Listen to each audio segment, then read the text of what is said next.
What's up, guys? Long time no see. I've been lazy and just life got in the way. Been basically just making excuses, If you can post a video in 5 to 10 minutes just talking about something, then just do it.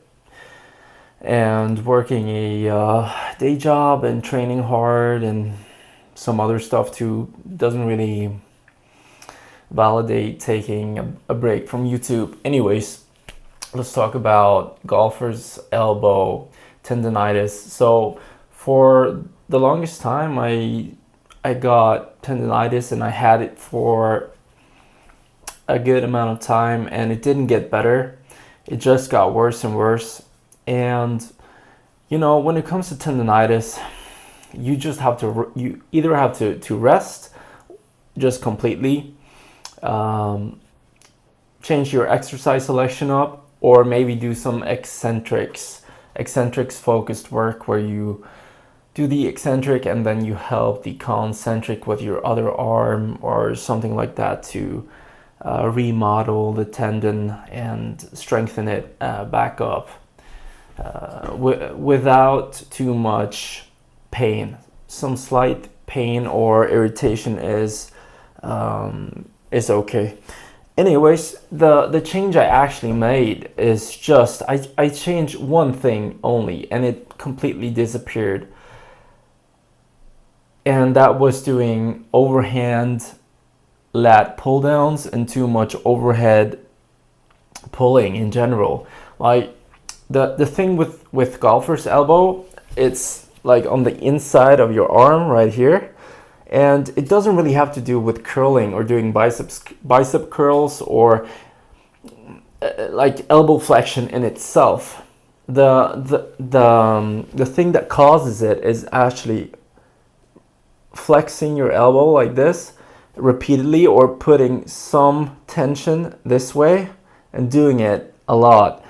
And that's, you can feel it if you just hold here and go like this. You can feel it tensing up, And that can happen when you're doing overhand grip pull down. So imagine you're doing your pull-ups or lat pull down.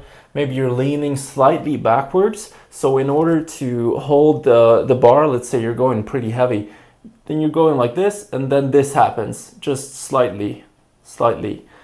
And just to keep the bar in your actual hand and not lose your grip, you have a tendency to go like this when you come down like this with a overhand grip. And I feel so much better. So if you're struggling with golfer's elbow tendonitis, that's actually one thing to consider.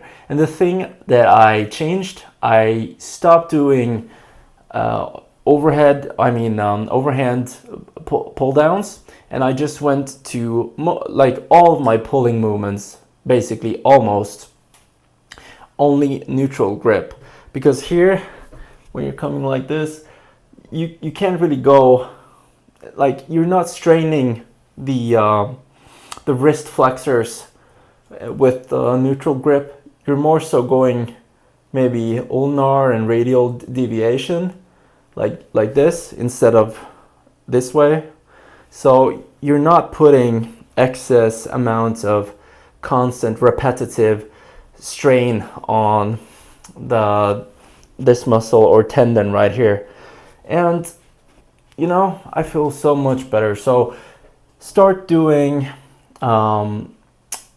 neutral grip pull-ups, chin-ups, neutral grip rows with a T-bar or cable row or a dumbbell row, and be wary of not actively doing this too much, because that can actually aggravate or irritate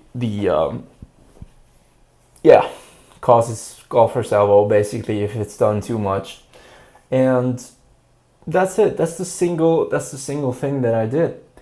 And I still do some light overhand pull downs on one of my upper days, but it's very strict.